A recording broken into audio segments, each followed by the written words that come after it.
Hello guys, welcome back to the programming guide channel. In today's video I'll be showing you how to find archived text messages on your phone, your Android phone.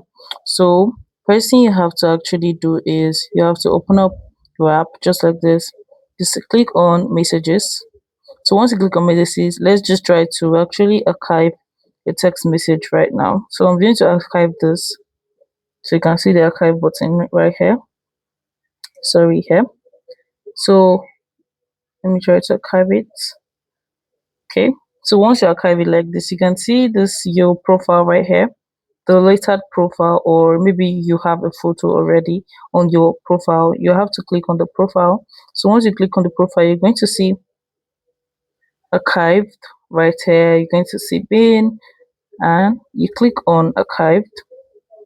So you're going to see all the archive messages right here. So you can just click on that, and you have to chat the person or reply the messages, and you can also unarchive them by pressing down on them, and you click on this right here. So you click on this and it's going to get unarchived, and you see them on your main messages. If you find this guide helpful, give this a thumbs up and equally subscribe to get more tips like this. Thanks for watching guys. That's my next video. Bye.